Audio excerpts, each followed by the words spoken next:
Welcome everyone to the final part of Modern Escapism's The Last of Us Spoilercast. And this time we've got a bumper episode because joining us, as usual, is Oodles. Hello. We don't have Stig this week because he's busy, but we've replaced him with two people who are arguably equal to him. We have Candy Machine. Hello. And Biggieson. I made a spoiler cast. Yay! We've actually You seen mean the something. two of us are equal to one Stig? I will let you work that out for yourselves. I'll answer it. It means yes. No, everybody on this podcast is equal. Some are more equal than others. Anyway, Animal Farm aside, yes, we are back to talk about the last 3 episodes of the first season of The Last of Us, which rocketed through much faster than I expected. I don't know why. It's been 9 weeks since they started, and we've just absolutely blasted through it. So, but before we get into those, because we haven't heard Candy and Biggie's thoughts on this one, what were your guys' thoughts on the first 6 episodes? Just briefly. Not seen it.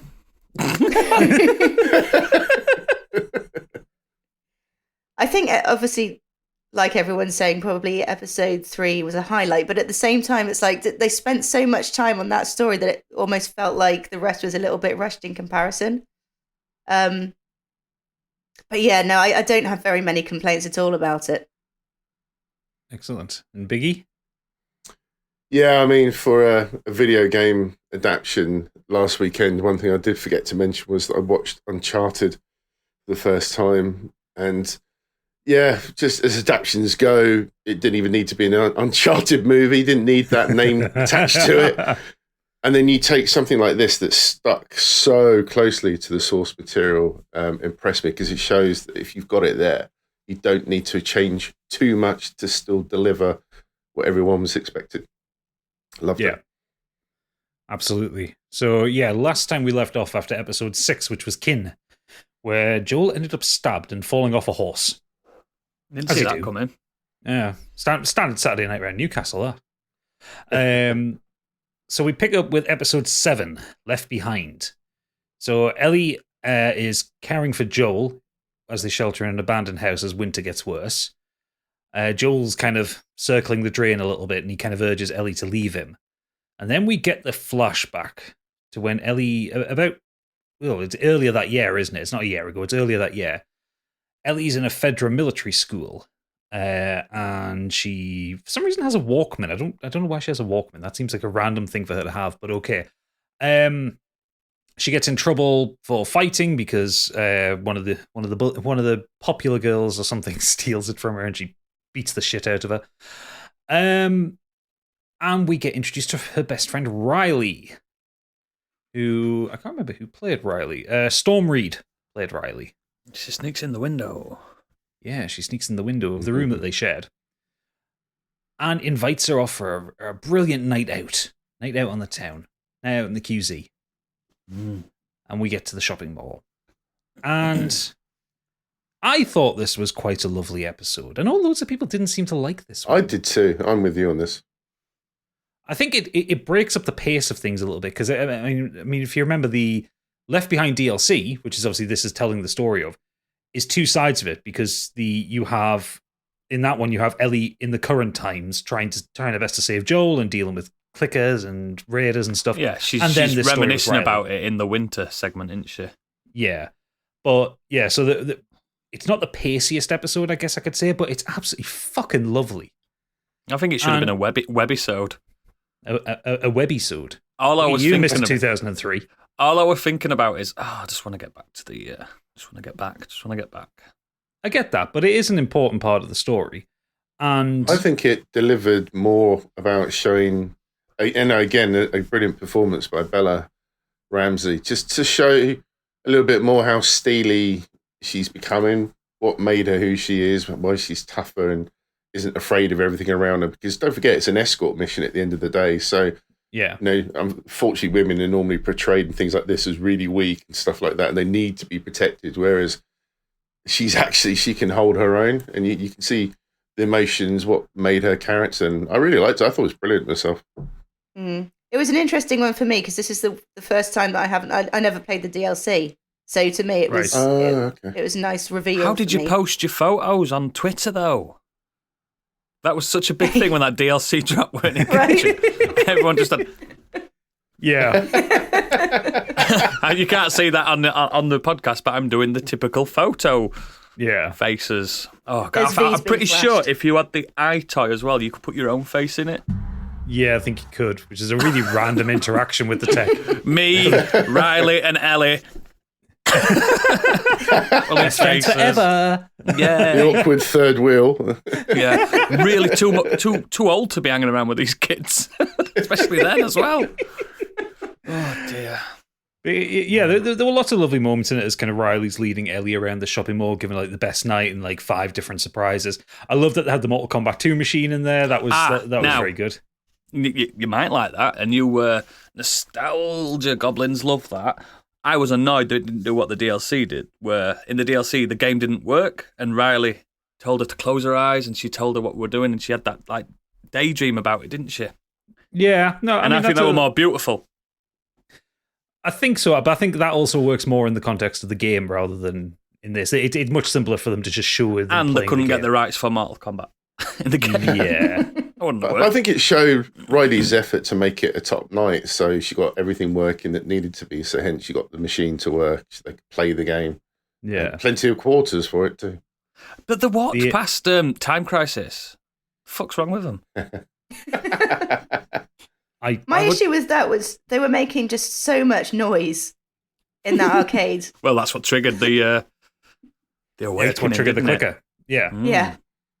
And the thing is as well, like as far as Riley is concerned, because Riley's been there for quite a while, she thinks it's empty. She doesn't think there's any infected there, so I don't think they would be that worried about making noise. Yeah, agreed. Yeah, the DLC does that a lot worse by having a full segment where you have to go over electric water because there's clickers everywhere.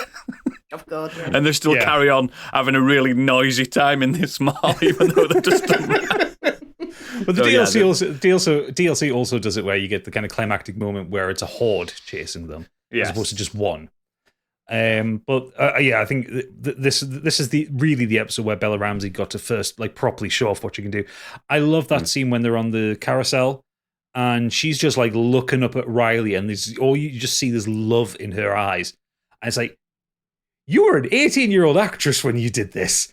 You're fucking good at this. And they even managed to get that emotion across when they're wearing masks as well. Yeah. The body language is fantastic. Yes. And they get the fateful kiss where we find out properly that Ellie is gay. And the internet.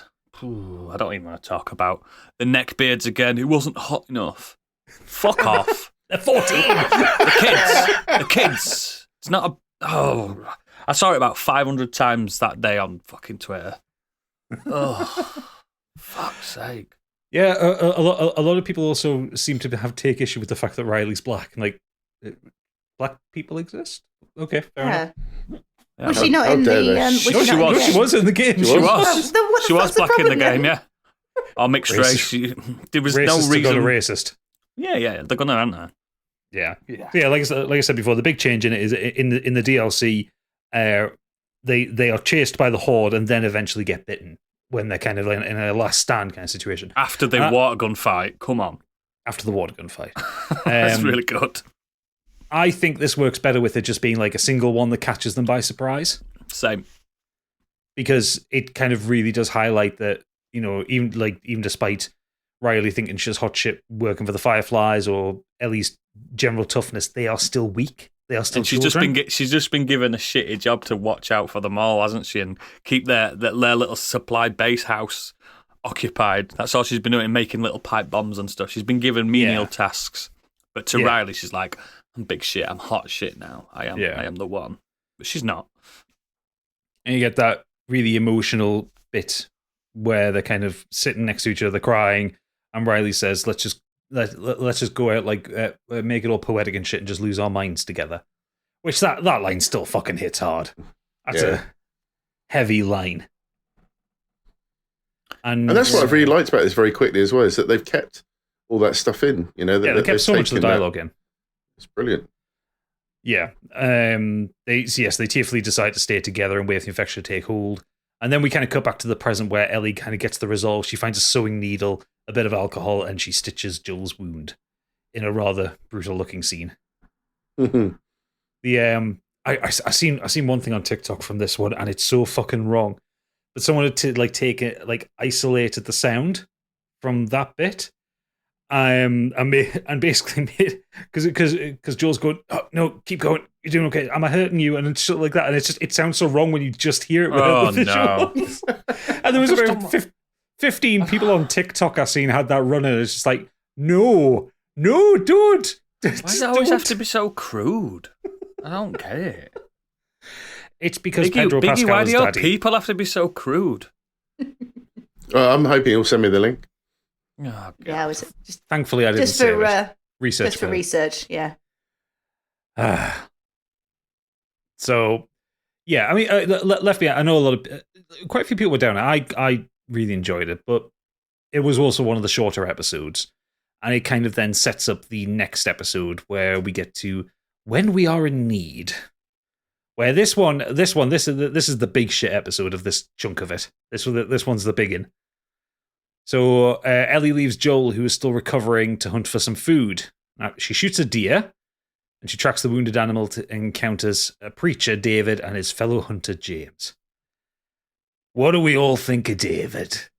I thought they isn't he? were going to change him up at the beginning, because we had that opening where we didn't see this in the game. He had a community, and he was a community leader, and he seemed nice, and he was kind to everyone. Anyway, he was doing the Bible stuff. I mean, even I can get over that if someone's giving me some stew to eat.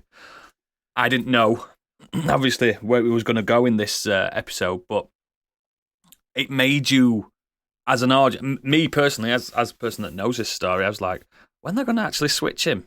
But imagine if you'd not played that, you would have had no idea what he would. You didn't remember one of the most important parts of the game.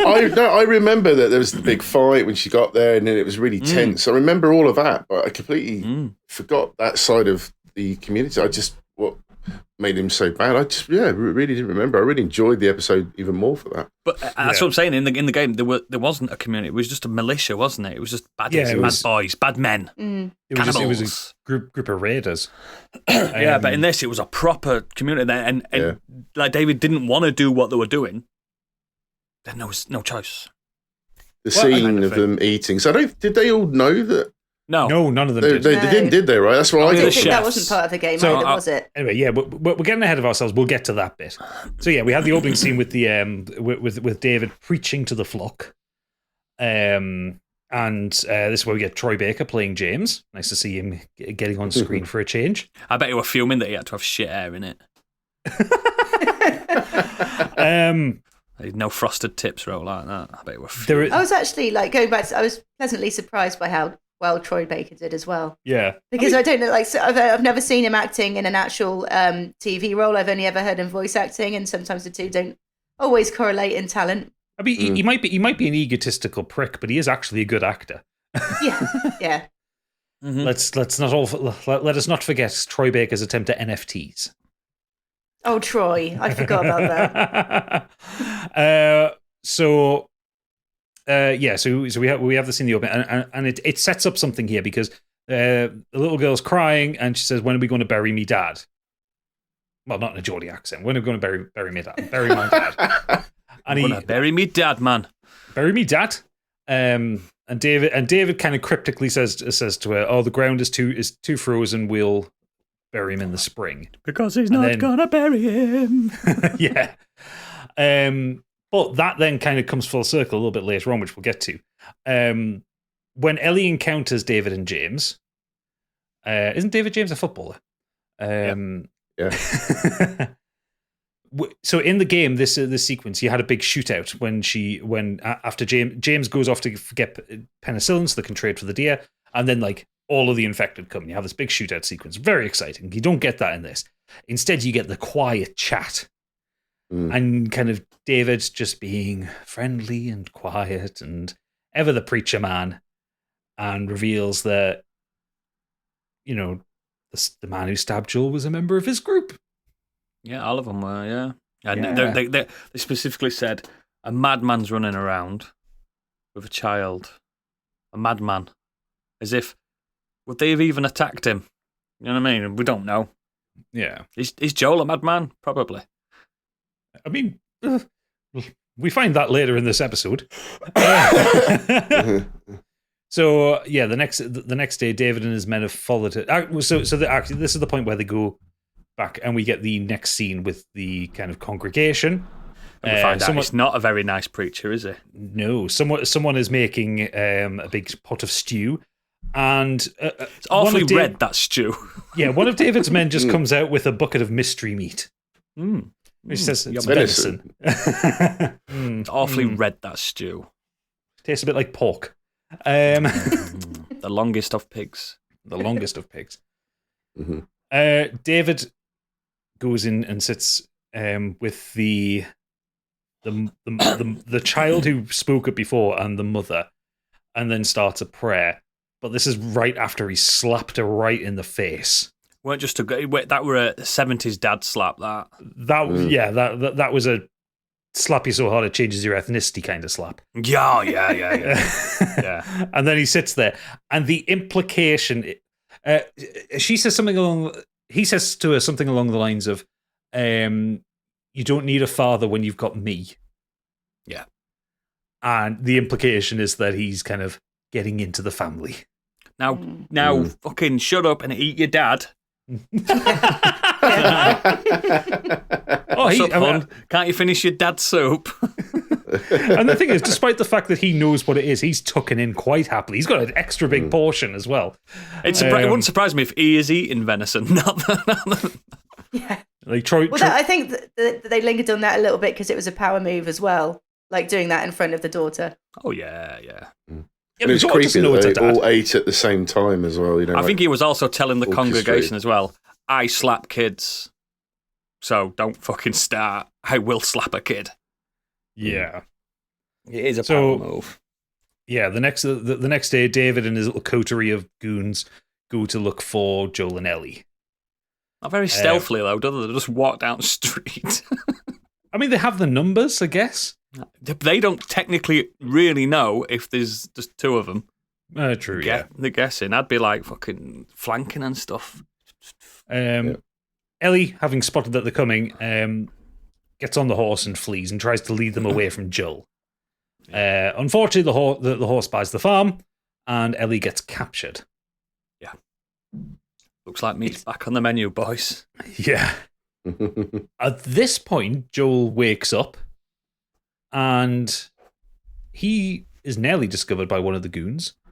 And we get probably one of the most brutal kills in the show in general. When he leaps out of the shadows, still injured, by the way, like still quite weak and injured, leaps out of the shadows and just absolutely lays into this guy. Oh, yeah. Yeah. And it's fucking hard. It's a hard watch, that scene. But the harder watch, I think, comes from the next scene, which is Ellie captured. Now, do you all remember this sequence from the game? Mm-hmm. Yeah. And how one-to-one this is? Not quite. This is one-to-one to the way things go in the game. Yeah, it is. So Ellie is in a cage. The only difference between the game that I played and this show is my Ellie had a Jack and Daxter t-shirt on. Of course she did, because she's stylish. The difference. That's the only difference. David comes in to try and talk to her. To try and, he wants to know where Joel is. Says there's a place for you in our community. And Ellie's just kind of like resisting. She's not really place telling by him my anything. side. That's the weird thing. Yeah, and then that's the softly approach comes from it, and he places his hand on top of hers, and it's like, think of the things we could do together. And every fiber of my skin started running down the A1 because. And I had to go back and look at the cutscene, the original. The original, it's a David's played by Nolan North, and he does a very good job at it. That physical gesture is there, but the implication hasn't been set by the rest of the game. Yeah, the implication is the nonsense implication is supposed to still be there, but it's much more subtle in the game. And 10 years ago. That's why I don't remember it. But we this is where we get the kind of fuller backstory about David. He was a teacher. Then the apocalypse happened, He found and God. then he started to root for the cordyceps because he saw it as a higher power or some symbol of God. But I suspect that's him talking around his idea that he can manipulate as a preacher. I don't think he believes in God. I think he's doing the same thing as the guy from Book of Eli did. What's his name? Famous actor. Role of a lifetime. What's his name? I forgot his Gary name. Oldman. Gary Oldman in Book of Eli. He does the same thing. He wants the power of God in that post-apocalypse to corrupt. Yeah. I mean, because people listen. I think David's got a little bit of that post-apocalyptic preacher that doesn't believe what he's saying. He just knows it's opium for the I'd go along with masses. that. Yeah, there is also the implication that when he was a teacher, he was diddling his students. Absolutely. He'll have been on some register somewhere. Which is I bet he probably loved the fact that the apocalypse. Yes! Oh yeah, that's probably why he welcomed it, to be fair. That morning, Yeah. just before fucking predator exposure knocked on his door. Yes! I got away with it. Chris Hansen was on his way over before. But Yeah, he was. This is also where Ellie discovers that David's been feeding people human flesh because she spots an errant ear under the butcher's block. Why didn't they use that ear? It's good meat. Crispy. Make a scratch It's out of garnish. it. Yeah. Yeah. If you boil it on like a wok, you can make like a prawn cracker out of it. Oh, God, imagine. God, we're actually talking about this. Mate, The I don't even vegetarian eat- is talking about that. Yeah, I don't eat animals, never mind people. I'd be out there nibbling on chuffing bark. I think if the apocalypse happened, you'd be the first one to go to cannibalism, but it would just be for like people you don't like. You'd go find like a Tory or something like that. And you'd all be like, we've got loads of food. We've got to eat them. We've got loads of food. We have to do this. It's Boris Johnson. We've got to We eat have to them. do it. That's good We have eatings. It's what he wants. No, I'm not killing them first. Anyway, Stay at home. Eat your family. It's what they want. oh no. Yeah, I really enjoyed the scene. I thought again, Bella Ramsey just absolutely shone in it. Who was the It's, other do you know what? guy? Do you know what's David. really good about her in that particular scene? The confidence. Bella Ramsey's got really like articulate eyes and articulate facial features as well. Because she's such a slight person, her body's not as emotive as her face, and the confidence in that character's face at that moment when she realised when it just dropped, and Yeah. I was like, fucking hell, that is some superior acting. She's Not a lot of very- actors can do that with just a face. A lot of them have to flail their arms about and stuff. Do you know what I mean? She's a very good face actor. Oh yeah, absolutely. Just find it fascinating. When the scene kind of concludes when David's again, he's got his hands on hers, and she kind of gently puts her hand on his, and then she just kind of smiles at him and then breaks his finger, and it's fucking beautiful. It's a great moment. Doesn't he pull Feminism. her into bars? He pulls her into bars, doesn't he? Oh yeah, Breaks yeah, her he nose. absolutely brains her head off the Tries bars. to get the keys, isn't she? Fucking hell. Yeah, and we get that immortal line where it says, "Tell them the little girl who broke your finger was called Ellie." And he drops a C bomb. He drops a Yeah. hard C bomb. Wasn't Yeah. expecting that. Oh, I In front of a wrote child. to Ofcom straight away. Yeah, because in the game he calls her a silly little girl when he does that. No, he just strut at you, fucking cunt. It's like Yeah. wow. David, watch your mouth. I mean, Scott Shepherd, who plays David, he's very good at him. He's playing the sinister side really well. Mm. And it's that quiet sinister. It's that, like, I think it's the same thing that we had with Kathleen earlier, where he's like, up until that point, he hasn't raised his voice. Mm. He's been very quiet and very measured. And it's at the point where she kind of ultimately says no, breaks his finger. That's when he finally loses a bit of control. Yeah. Oh yeah, absolutely fucked up. We then cut over to Joel. Joel's going full daddy here. He's got two of the goons tied up in a house, and he's extracting information.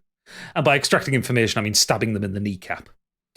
Oh, It does that in the game, doesn't it? And it does that thing that keeps coming back. And this is in the sequel to the game as well, where the map thing. Yeah. It does. The whole saga of Last of Us always comes back to this. This is the way where you find anybody. You have two goons tied up, and they've got to point to a map. And the second person, if it's not the same, the first guy's lying. You know what I mean? It's fucking shoot him. Boom. They do it every time. So fucking good. It's a really intense using scene. that tactic. You should do just how to get to the shops. Yeah. Fucking. It's a really fucking intense scene, and like Pedro Pascal's on fire with this one. He does bounce back quick though, doesn't he? From being on the brink of unconsciousness to Stabberson. Penicillin's very good. I mean, yeah, he's doped up with a fucking whole bottle of penicillin. Straight into the wound as well. They usually put penicillin. You're usually taking a tablet or something. It's like. So that man's he's puking all over the show. He will have been. Imagine him on adrenaline. I think there was a fair bit of adrenaline there as well. Jesus Christ! But probably. Yeah, very intense, and it's also a kind of acting that you don't really see for Pedro Pascal very often. He doesn't tend to play the most intense people, except in Narcos. He's so I think weird when he's good in that. When you see him, I watched him on Hot Wings Challenge the other day. I did too. You see him on that, and then you see him on this. Like, have you got a brother that looks exactly like him? So and much older, doesn't he, in the show? Oh my god! How does he? He's a sensational actor. Acting. No, but he's like and this is going to sound like I know better than others. I'm not an actor, but like some actors are just themselves. Do you know what I mean? I don't know. Keanu Reeves. Robert De Niro can just be Robert De Niro because they've put him in because he's Robert De Niro. Do you know what I mean? Yeah. But this is not the guy that plays Mandalorian. Do you know what I mean? This is not the guy that's in Unbearable Weight of Talent, Massive Talent. That's a completely different fucking human being in my head. I think this and the work that he's done the last few years, I think Pedro Pascal is going to go down as one of the great character actors. 100%. He's just nailing it. Because this was brilliant, and I think he really did channel that pure unbridled dad rage. Yeah. Like, we have two dads here. I would assume you would do something similar to save your daughters. I watched the interview with him, that, mate. And he is not only very humble, but he actually has a fear of fighting, even if it's acting. He actually... Oh, yeah, he don't like it, does he? He doesn't have that sort of anger in him, so to bring that out like that, yeah, it's very impressive. Yeah. And he's a massive stoner and stuff in real life. He's just giggling all the time, you know what I mean? He's just a lad. But in this, he's a man. Oh, yeah, he's an absolute lad. So he gets the location of the town on the map, kills the guy he's got tied in the chair, goes to the other one, says he's telling you the truth, says, "Oh no, I believe him," and just kills him anyway. They do change that up a little bit. I love that. That's fucking funny. I believe him. It's also a further hint on that. Yeah, Joel isn't a good person. He's not a good. It's definitely sowing the seeds for the finale at this point. Are you telling me that ex-human trafficker Joel is not a good person? Well, he's just murdered two people who were tied up and defenseless. Yes. Granted, they were looking to kill him first, but yeah. It's only that first one in the basement you could say was truly a self-defense kill. Yeah. So, David and James attempt to carve up Ellie for dinner. And Ellie gives David a little bit of a bite. And we get I bit you, I'm infected, which causes them to think for a second. And like James's composure goes. And she just manages to take the cleaver from David and just put it straight into Troy Baker's neck. And he does surprise death very well, Troy Baker. Yeah. You're becoming quite a fan of his, aren't you? Only in this, I still think he's a very up his own arse. Yeah. But I think in the role that he played, James, there is a really good. I seen an interview with him on. I seen a clip of it on TikTok. I don't know where the actual full interview is, but he's talking about that scene and how they did it. Because I always like to see the behind the scenes stuff and how they do it. Mm-hmm. Apparently, the blade was magnetic. Yes. So he had a prosthetic in his neck it just sticks to with it a couple of magnets there, and then like the piping for the blood. And so, so she kind of swings around. He says it still hurts when it hits because there's still metal hitting him, but it then kind of hooks on like that. And then blood splits out. And he said they had to do the scene 8 times. He had 8 changes of wardrobe in that scene because they kept getting and it was actually cold because they were in northern Canada doing it. So he's sat in the floor covered in fake blood in the cold. I think he had a miserable time filming that.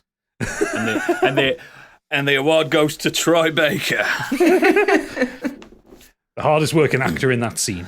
I've really enjoyed the cameos for voice actors from the game and stuff. I think it's been brilliant. There's more further on, obviously, but it's really nice to touch. I still think the guy that played Tom is the best one.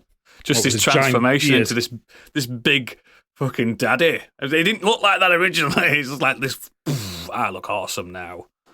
He could have played fucking Joel. I think the show needs to be renamed just the Daddy of Us. There's just so many daddies in it. Daddies of Us, yeah.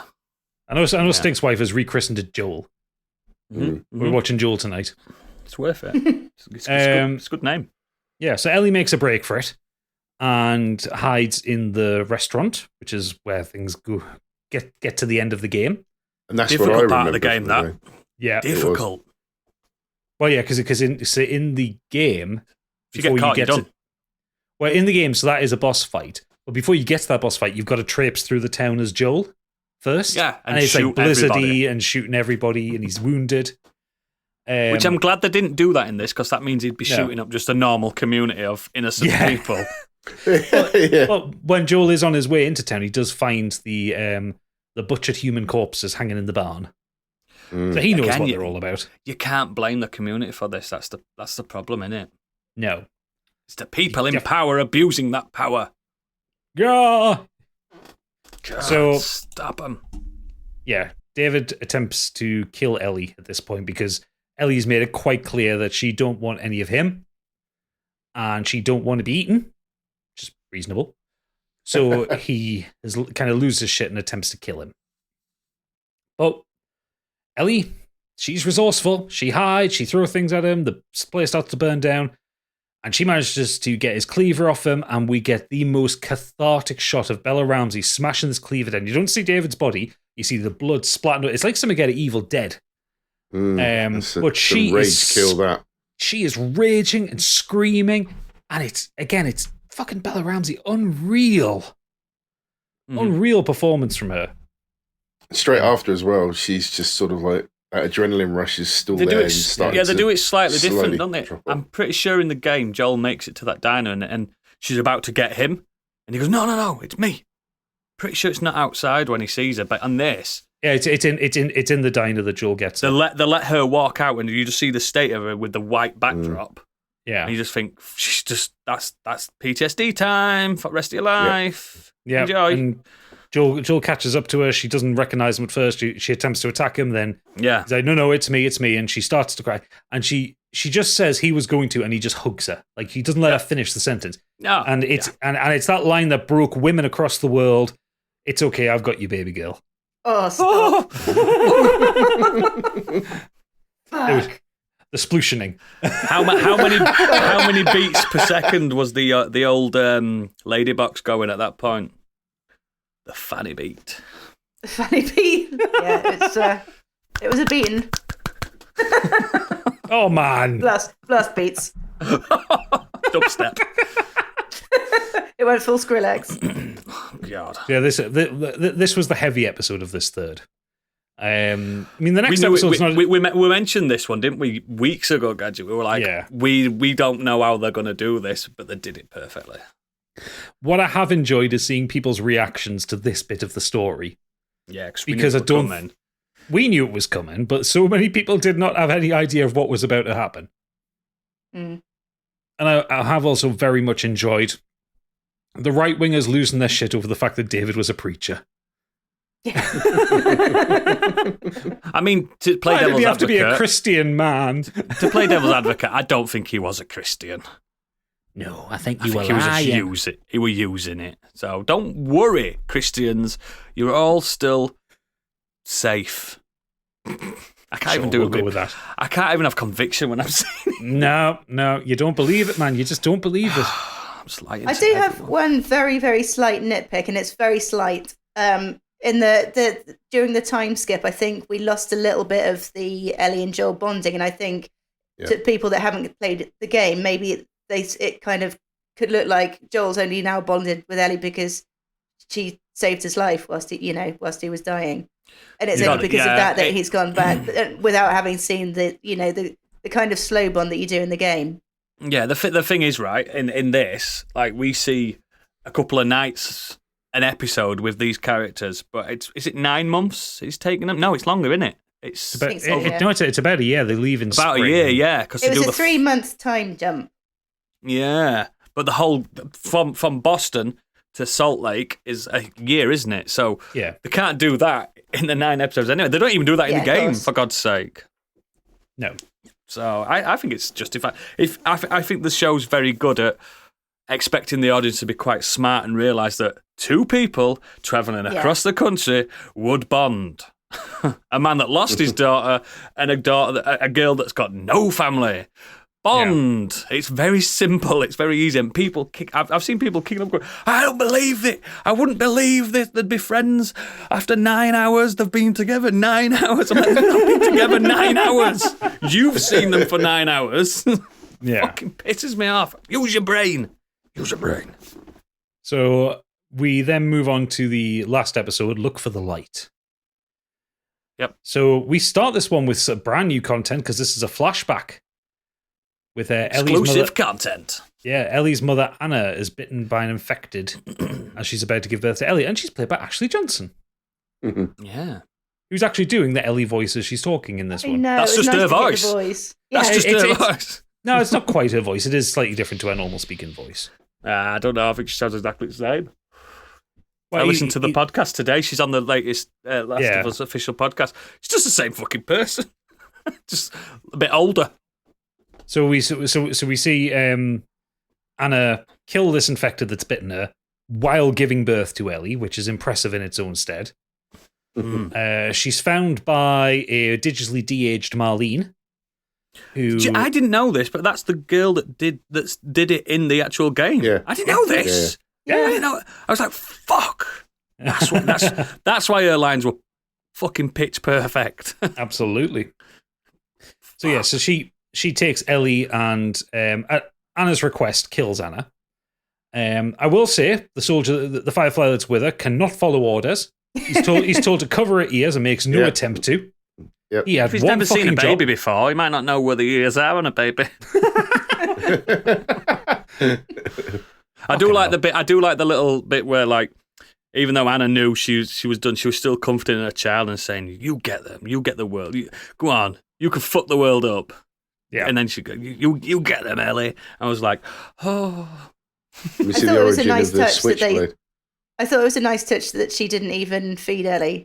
Like, she didn't want to transfer the virus. No. Well, she could have done now because she's immune. Yeah. Well, that's actually described later on what that actually did to her. Yeah, also, that we weren't aware of this, were we? This is not said in the game, is it? No, we find nothing out about Ellie's parents because Ellie doesn't know. No. Like she has a letter this, and a switchblade. That's all she gets in the game. Yeah. All we know is that Ellie's mother was called Anna. Yeah. But other than that, we never find out any of this because Ellie would never know it because Marlene hadn't told her. And we don't know why she's immune either. We never get told that, do we? Or does it mention that the doctor did have an inkling that that's probably why? I can't remember in the game. No, I don't think it does it? It's just, she's immune, let's have a look at her. Let's open her up. Yeah, open her up. So yeah, we cut forward to the present day, and Joel and Ellie have made it to Salt Lake City. They are kind of pottering through, like scavenging through some cars.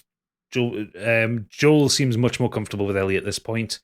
And this is the proper dad-daughter relationship kind of thing going on. He's saying, I found this game, and he's got Boggle, and he says, you probably beat me at it. And that fucking kind of love thing. Boggle. Boggle's One of my great. favourites. I love Boggle. I hope this makes Boggle sell more. People buy Boggle. Ellie's very distracted throughout this whole time. She's a little bit distant, and she's kind of seems like she's reflecting on the fact that their journey's nearly at an end, and she's going to meet these fireflies. But they have their good little banter back and forth with each other, and it's very cute and sweet. They do the skyscraper thing to climb up, and that's where we get the iconic scene, the giraffes. which were. That was a real giraffe she was a real feeding. giraffe. I know, you can just about tell, can't you? Oh, adorable. Yeah, I just frame for frame like the game as well. I assumed in that scene that the giraffe was CGI and everything else was kind of like a made-up set. No. The giraffe's the only real thing in it. Everything else is blue screen. Yeah. And I'm like, that's a level of commitment to get an actual just fucking had her on giraffe. scaffolding, wouldn't they? They'd have just had her on scaffolding. Giraffes are cheap, mate. You can get a giraffe. Cheap. Do you know a lad at the social club and get me a giraffe? I can get you, if you want a giraffe, mate, I can get you a giraffe. I can get you, I tell you what, I can get you a dwarf giraffe. It just stays small forever. Trust me. There are a lot of giraffe actors in need of work. Yeah. And we should employ them more it's like often. the people that said, here, buy this micro pig off me. I went, I will do. 2 years later, that is no longer a micro pig. It's a full-grown boar. I mean, I just kind of imagine like Bella Ramsey's looking at a call sheet for the day, and it's just like, wait, I gotta feed a giraffe today. I've actually fed a giraffe. Job ever. I'm one of those lucky few people. I've swam with a dolphin and I've fed a giraffe. And you'd expect giraffes to have like that, that big long mingly tongue. You'd think they don't stink like horses or all like that. They're not smelly creatures. Dolphins stink though. I'll tell you that now. Dolphins stink. Fair enough. Giraffes, beautiful creatures are giraffes. Oh, they are. It's like you say, it just still blows my mind that they got an actual giraffe for it. That's all. It's because it could be such an easy thing for them to CGI it. We need to find out the name of the actor giraffe because they've I was always just got thinking names that. I after wonder what these his animals. name was. I mean, I would hope it's Jeffrey. Yeah, you'd think Tall so. boy. Every giraffe in the world's called Tall Boy. I discovered an Easter egg today around that scene as well. You aware about the baseball field in the background? No. There's a big sign in the background of the name of the baseball field, and the guy that programmed that scene, developed it, whatever you want to call it, he put his girlfriend's name as the name of the field. Nice. Oh. So it's like Beverly Clark Field or something like that. And that's in the game, and they've reproduced that in the TV show with exactly the same name, and his mind was blown because he put it as an Easter egg for his girlfriend, and he doesn't think the creators know the name of that is actually an Easter egg that he put in. Ruining Valentine's Day for all other men. Fucking hell. So we have this conversation between the two of them as they're kind of watching this kind of herd of giraffes go, which would obviously have come from Salt Lake City Zoo. And Ellie says basically that, Joel tries to say to us that we can just turn around and go back to Tommy's. And I was like, no, this journey has to mean something. We don't quit on this, but then after that, I'll follow you wherever you go. Yep. Because I think Joel's worried that things aren't going to come. That's her way of saying I love you, and we'll be a team forever. Yeah. Because they don't specifically say I love you to either of them, do they? Throughout the whole saga. They move on to a checkpoint, a ruined checkpoint, and we get a little bit of kind of post-infection day lore from Joel, because he talks about that he was in one of these camps, and we actually get the explanation from where his scar came from, and we'd all assumed that it was like from the side of a stray bullet when Sarah got shot. Yeah, because he got hit in the shoulder, he got hit inside. Don't know. But no, Joel explains that basically a couple of days after Sarah died at the start of it, he didn't think he could continue. And he put the gun to his head and he was ready to go. Then his hand twitched for some reason. He ended up still effectively shot himself in the head, but just in a way that only needed a couple of stitches, not a whole new brain. Yep. And Neil Druckmann has confirmed that is canon. Yeah.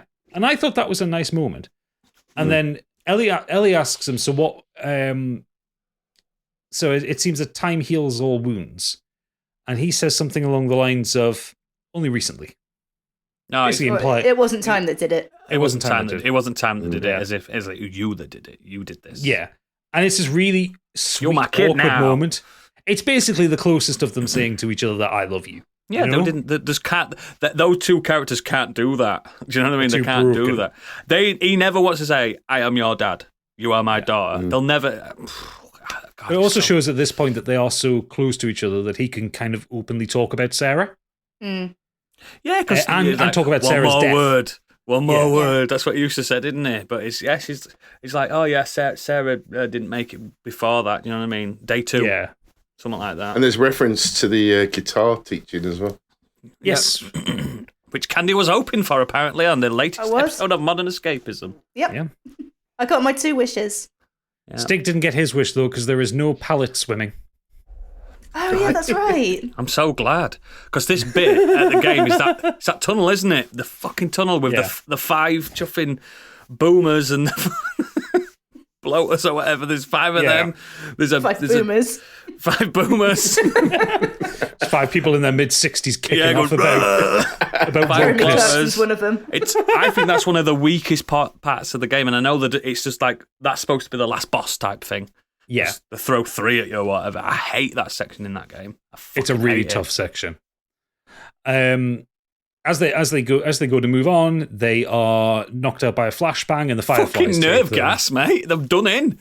It's a flash.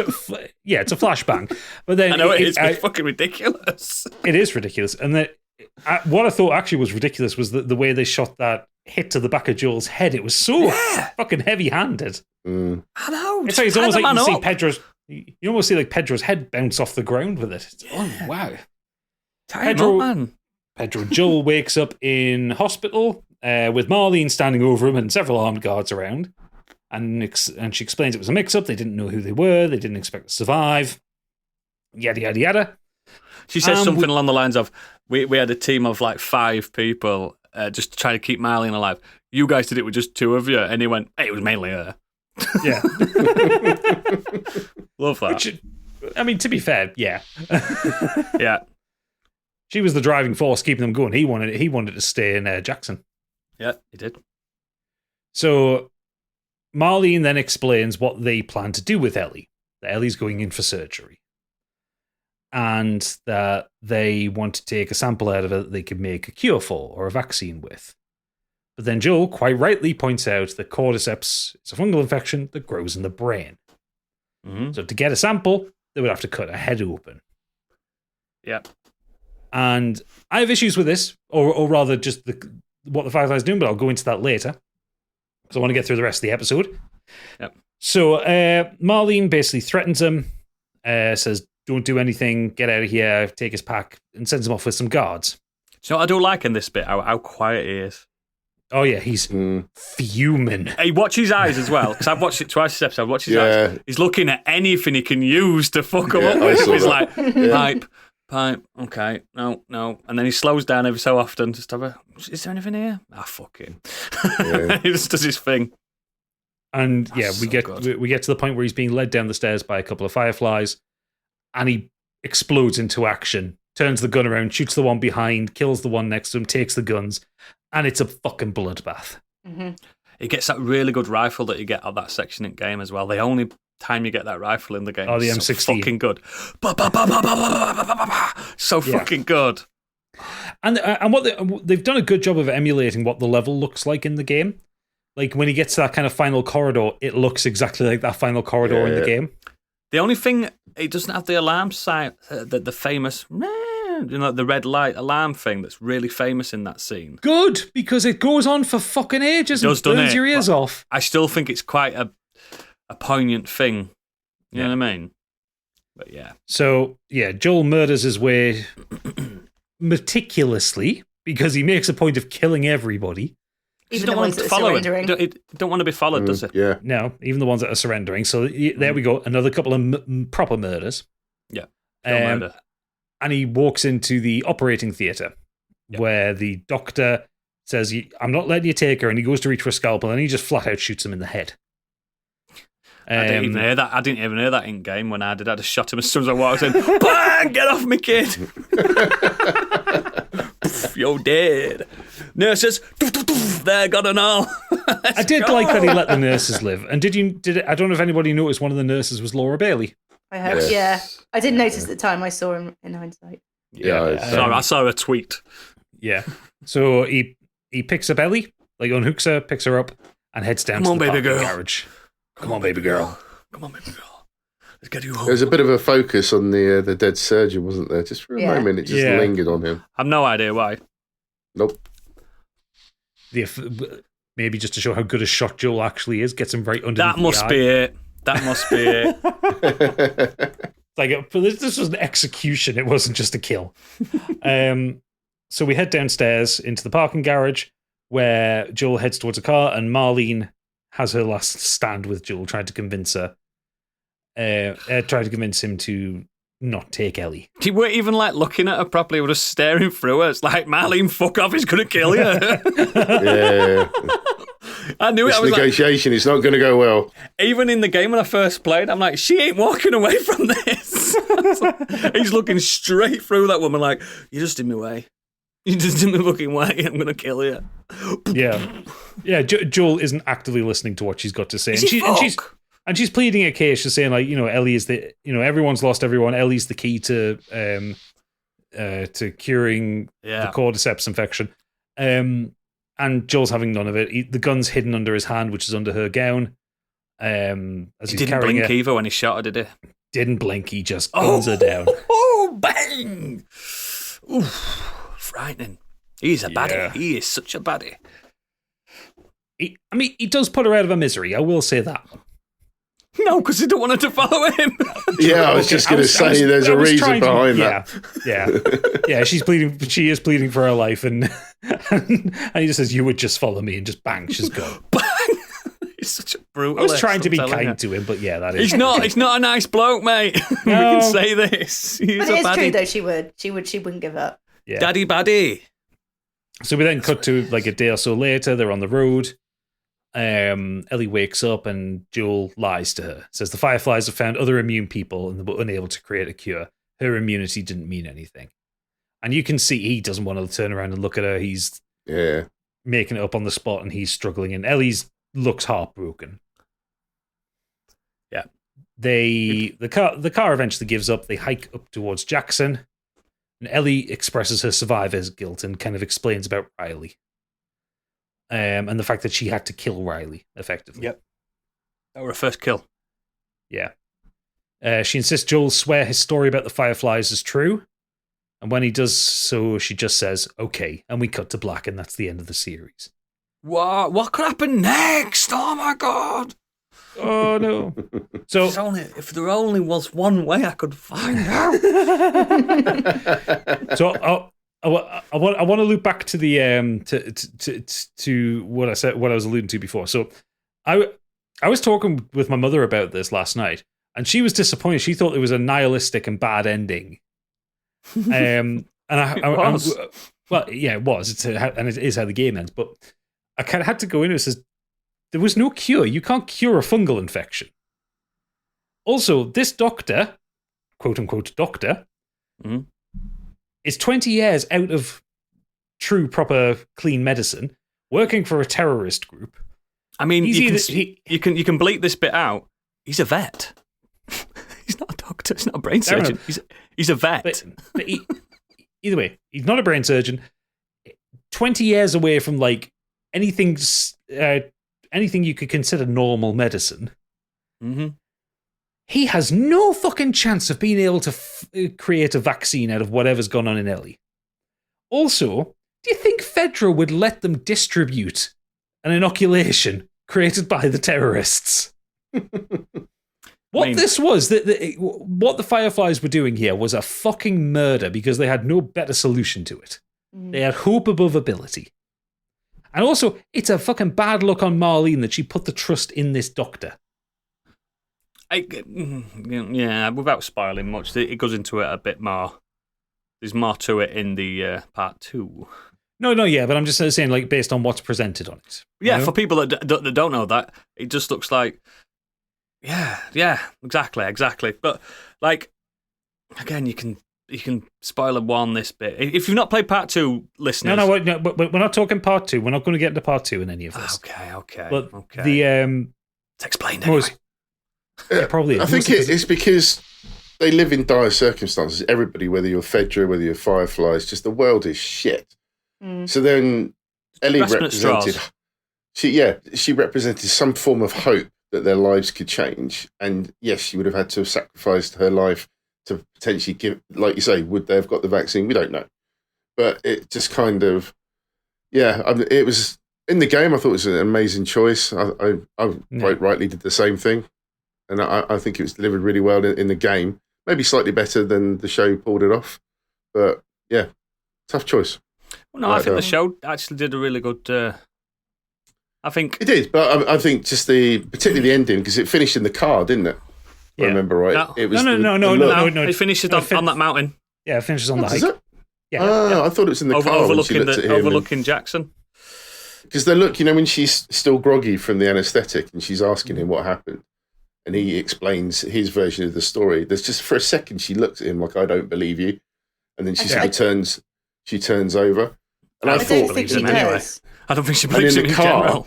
Yeah, but in the car, I'm sure she was looking at him in the rearview mirror when he delivered that line. In my memory, I thought that's where it ended. I didn't realise they went up on the mountain. Because the game does all that. You get in the car, then there's more gameplay walking up the mountain for a bit, isn't there? Yeah. The hill.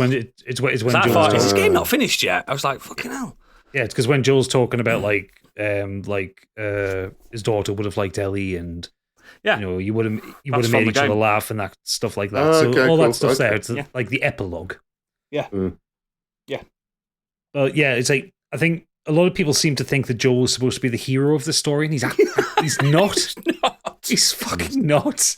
And the thing is, like, the game doesn't. I don't think the game makes as good an attempt to show how bad a person Joel actually is. The TV show does more of it, I think.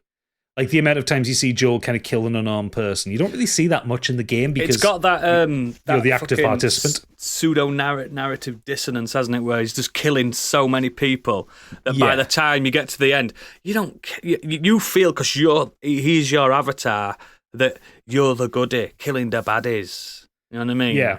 Which is not the show does it a lot better. I think the show does Joel has his reasons, though, doesn't he? Because that's his what loss, it's changed him. He was at his, literally about to blow his head off, and then he's got another reason to keep going now, hasn't he? Even though his brother's still alive. There's no right or wrong. There's no good or bad. It's just people trying to survive, and people's situations sometimes clash.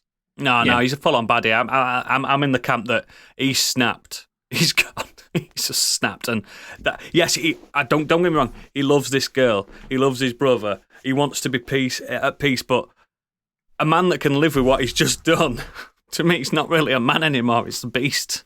It's such a selfish act. Yeah, it's the only resolution to this story is the one that's on Joel's terms, not on anybody else's. Exactly. Because the main thing is neither Joel nor Marlene asked Ellie what her preference was. Yeah, exactly. Ellie was probably very ready to die for the hope of a cure. Yeah, she never got a choice. But neither of them had the fucking guts to ask in case they got the answer they didn't want. Oh, Marlene and Joel are baddies. It's a very good point. Absolutely, 100%. Yeah. The only goodie in this is fucking Ellie. She's the goodie. Yeah, Ellie's the hope. Yeah. The last episode I thought there was a tiny little bit of disappointment for me in it, and just the fact that it was so short. I think they could have built up a bit more tension. Oh no, I think you're fine. Or maybe tried to do a little bit more, another infected scene, because we only had the clickers in 2 episodes. I don't need him. I'm with Candy about the relationship. I think the game was so centered and applauded for that, and I think because it's only 9 episodes long. I mean, God, if they'd been given 2 more episodes or something like that, just to build a little bit more of how their relationship developed, I think that is what's missing for me. But I've said it before. I think it's good. I think it's good in the show. But I think it's just missing that. It is, but in the game's only another 4, maybe 5 hours more than the actual show, and most of that 4 or 5 hours is them going, "Come on!" That's not really character building, is it? The character building in this show is the character building bits from the game. You know what I mean? It's not like they're missing. I don't think they're missing anything. The original plan, no, they're not. But I mean, the original plan was to be a movie, and you can't get that movie story in a movie. A movie so I wouldn't think have worked. Doing this is obviously a great idea, but I just think it should have been 1 or 2 episodes longer. I don't know what else. I don't know what more you'd have wanted. Like just them fishing. Do you know what I mean? What do you want? Just their journey together. I think it's just because in the game, if you remember, Ellie learns more about the world because she wasn't in the world at that time, and Joel sort of talks to her more, that she sees posters on the wall about a movie that she's not seen. He tells her. I just think a little bit of that is missing. That's all. I think we'll get more of that in the next season, because you get more of that in The Last of Us Part 2. Yeah, way more. So that's why it's a 25-hour game. Yeah, realistically, you don't get that much more character building between them in the original game. You don't. Outside of just the incidental dialogue they have while you're in gameplay. Yes, while you're actually. It's just my memory playing tricks on me. There's lots of dialogue of them just kind of chatting shit while you're sneaking around or hunting around places. Mm-hmm. But I mean, this is basically just kind of turned every cutscene into the TV series. Yes, that's right. Exactly what it's done. You got to remember the a lot of the incidental dialogue in the game is like Joel saying, "Watch out for that tripwire." That's not character building. That's not bonding. Do you know what I mean? Oh, no, I get that. Here we go. A bloater's coming. That kind of thing. It's much. That's what he says when a bloater turns up. Here we go, love. Bloater's on the way. Bloater's coming. Chuck a palm cake at him. Yeah, you know what I mean. But it's. I don't think they missed that many beats from the actual plot at all. And I think the stuff they added worked well. The stuff they cut out was probably for the best. I think we've got more lore in this than the actual game. Like we got the stuff with India. You know what I mean? We got the Jakarta. Yeah, sorry. We got the all the other stuff. We got the excellent episode 3, which built up Bill from one of the worst characters in the game to one of the best characters in the show. They actually made him a character. Yeah, I think we got a lot more in this, and I think people they pissed off the right wing people at the same time. What more could you want? I think we got more from the grunts in when they got from. One of the other Kansas City.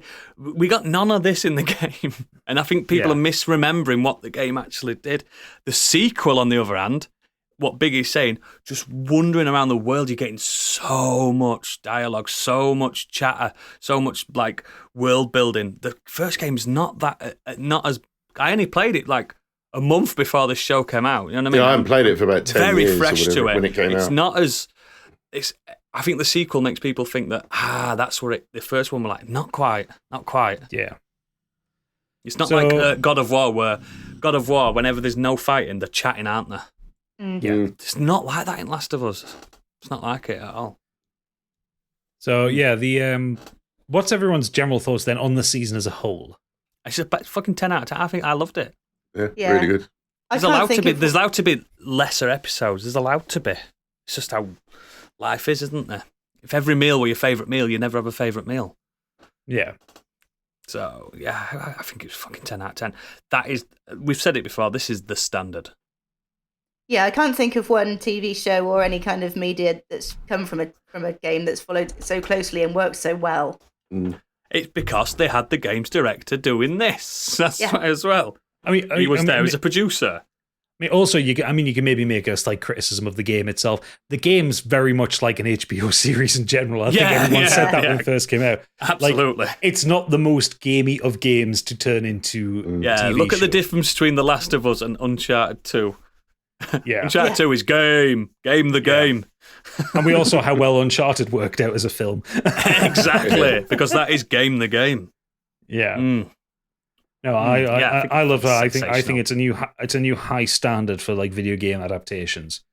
And it's going to be a tough one to follow, isn't it? Because obviously we talked about this before about what other games could make a good TV show. You got Fallout coming. I mean, this has raised the bar now, and we got Fallout coming. They'll have to give amazing Killzone, won't they? Now?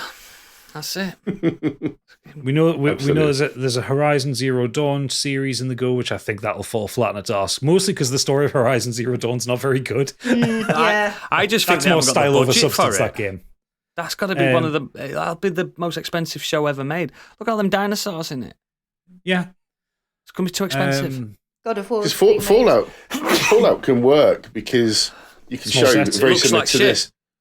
But you can have these little flashbacks to what happened in the vault and things like that. You could build on the stories that are in the little computer terminals. I think Fallout will be much better. Horizon has a chance to really work. It's going to be $1 billion just to make the show.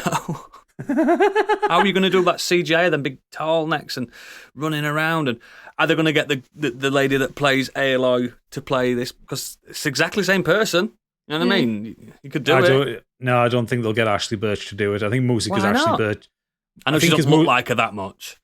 No, I think it's mostly because Ashley Birch is quite open about the fact that she's not an athletic person. It'll be an athletic role. Yes, that's true. Like I think she. Don't quote me on this, but I actually think she has like a persistent health issue.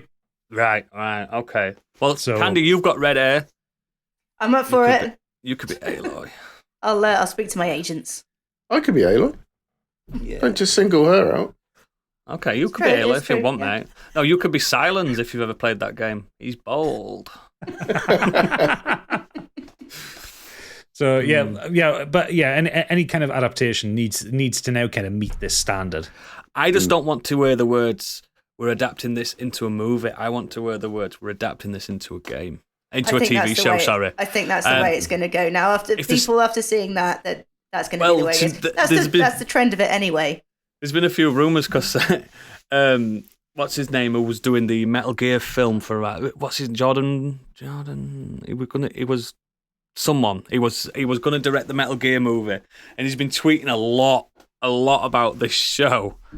I think Jordan Voight Roberts, maybe it might be him, someone like that, and he's been tweeting about Last of Us a lot. I'm like, is he gonna do a Metal Gear show? Oh. Jordan Vogt Roberts. Yeah, yes, that's it. I've never even heard of him. Oh, he did. He's done a few things, yeah. But yeah, imagine if we get this on the old HBO, and then Metal Gear turns out fucking come on. Oh baby. God, he directed Kong Skull Island. It's Skull Island's good.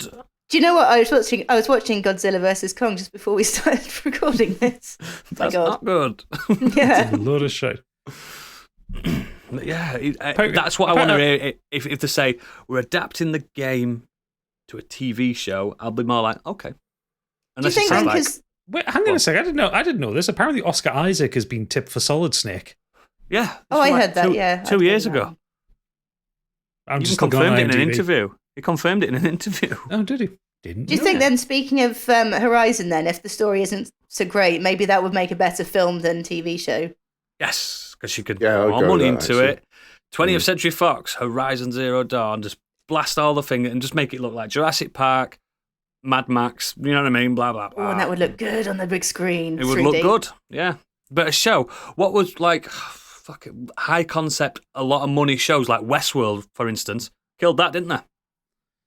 So, couldn't afford it. So PlayStation Productions. So this is every movie and show project so far list. So we've had Uncharted, we've had The Last of Us. They're making Gran Turismo. That's fine. That'll just be a car show. Yeah. Yeah. But I think that's actually a film rather than Yeah, TV that'll be series. fine. It'll be fine. We like car films sometimes. Yeah, Twisted Metal as a TV series. That's that one I weird. have no fucking clue how That's they're going to make weird. that a TV series. No, don't get It's that. weird. God of War as a TV series. Yeah. Horizon as a TV series. Who's going to play Kratos? Because he's going to be topless all the way through it. And yeah, I don't think you get Christopher Judge to do it because he's got health issues as well. And He's too old. He's knocked his legs or something. Gravity Rush is apparently getting converted to a TV series. That should be That'd a probably be good CGI one. That anime. one. Yeah. it Oh, should Oh wait, be no, like sorry, feature film. But even then, it should be an Wow. anime. Yeah, it should be. And Jack and Daxter apparently. I don't know where that one's come from. Well, That'd again, be a you could good just make animated you could make movie. an animated film, couldn't you? Of Jack and Daxter. Yeah. Jack and Daxter's actually, let's not remember like the sequels and stuff. The first one's a lovely little platformer. I mean, if you Lovely, go and back, it's- you had like Final Fantasy, didn't you, with Advent Children? I mean, with the whole CGI yeah, that looked attempt. great. And, Then it looked great. Yeah. And then director Chad Stahelski, who's done most recent ones, John Wick Chapter 4. There's a He's fourth one. yeah. I haven't seen the second one. I think he's trying to drum up interest in Sony and making a Ghost of Tsushima film. ooh, Well, that'll sell Nice. itself, though, won't it? Yeah. Historical epic. That'll Yeah. just sell itself. And apparently wants to do it entirely in Japanese and it to be Yeah. done on the island of Tsushima itself. Yeah, Ooh, that'll nice. sell itself. It'll be massive. So yeah. As long as Tom Cruise is not in it. The Last Samurai. oh Oh my god. That's dear. my mate's favourite film, and then I had to tell him about cultural appropriation and stuff. He's like, what? He was like, yeah, this is a thing, mate. And he goes, it's based on real life. I went, it's not based on real life, mate. This is not based on real life. It looks like it's based on real life. Wait, you tell me a white boy did not come from America in the 1400s to save the samurai. And take over the samurai and win. Show them how to do their own things. Anyway, we've gotten wildly off topic with this one. But can't wait for that. Any final thoughts on this one before we wrap it up? Yeah, Last of Us Season 2 is going to be brill. Well, that's going to blow people away, isn't it? Who don't know the game. Especially from maybe the first episode. Maybe second episode. They've already Lure him in. They've already said that it'll probably have to be split into 2 seasons. That one, there's too much game in there to do in one season. There's 2 games in that game. That's why. Yeah. I'll be interested to see who they would cast as Abby. I don't think they could cast Laura Bailey as Abby. She's not tall enough or muscly enough. No. They'd have to she is the opposite of Abby. They'd have to get like a WWE wrestler woman that's really good at acting and nuanced. There's not many. Not many have got nuance. Wait, are you not telling me that Ronda Rousey in Fast and Furious 7 was not the greatest role of a lifetime? Bring back Carino. Forgot she were in it, to be honest. Oh God. You just reminded me. Oh nah.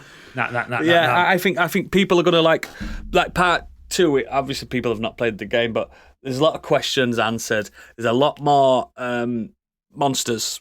It's a bit more zombie heavy. You know what I mean? A bit more cordyceps heavy than the first game as well. Yeah. I think I have a longer, like I said, I've 2 seasons lined up back to back. Just keep them coming, and I think it could be a lovely 3-season show, and that's it. Yeah, I think with what they've set down here, I don't think they need to expand it outside the games. No, they don't. I think they've proved that they can adapt the games perfectly. Because my original thing was like, if they were going to do a Last of Us series, maybe not do Joel and Ellie's journey, do something else in the world. But this has actually worked out really well. So I think they should just go with the narrative. You've still got Druckmann there on board. Amazing's really good. Just get them to go through this again, do all the cutscenes again. There's a lot more cutscenes in this game anyway, so they will have to split it up. I know there's been talk parallel of stories in this game. You know what I mean? There's been talk of Bella Ramsey maybe not looking old enough for the sequel, but they've already said that they won't recast unless she doesn't want to do it. No, she will look old enough in the next. She will. I mean, they did really good work with just makeup for aging people. You know, Pedro Pascal's playing 10 years older than what he is. Yeah. Anna Torv was playing like 20 years older than she is to play Tess. So they can make Ellie up. I think what they'll probably ask Bella Ramsey to do is maybe hit the gym and get a little bit jacked for it, because Ellie's quite muscular. She's athletic, isn't she? Yeah, she's quite. She can handle us then. Yeah. Yeah. I think if she.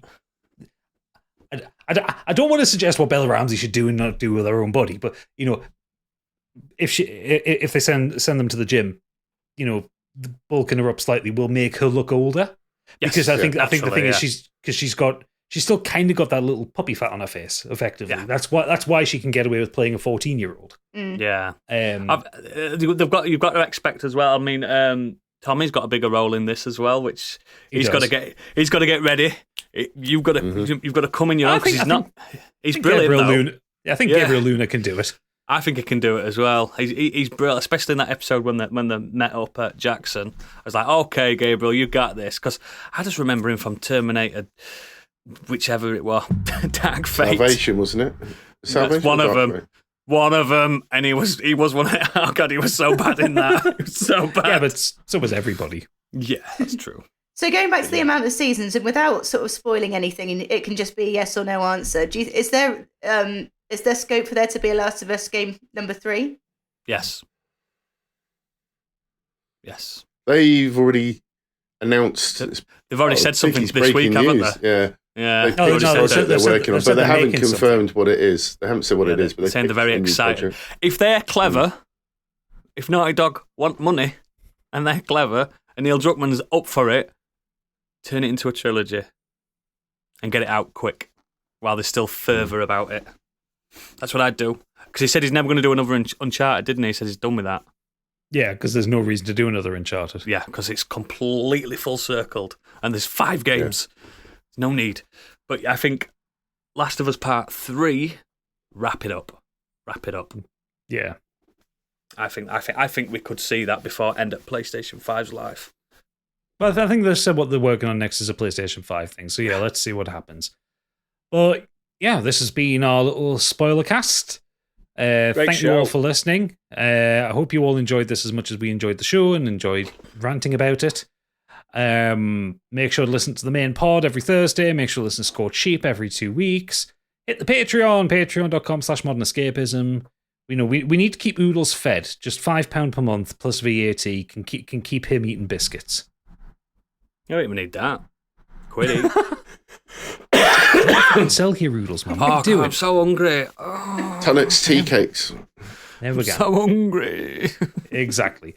But yes, thank you for listening. We'll see you on the main pods. And what's going to be our next spoiler cast? What we need to have a think about that, don't we?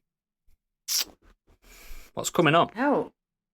Are you instead going back to doing Disney stuff? Not Disney, Marvel stuff when it comes out? Yeah, we will be. We've got Kenny Potter coming very soon as well. But That's the right. Patreon only one. Yeah, once Biggie gets Fast and Furious 8 watched. Just get it done. This week. Now, after this. Fucking Get on, Biggie. Watch it. You're already. I'm going to. Right. Anyway, regardless of that, yes, thank you all for listening, and we'll see you in the future for another spoiler cast when we have something to spoil. Ta-ta for now. Bye. Bye. Bye.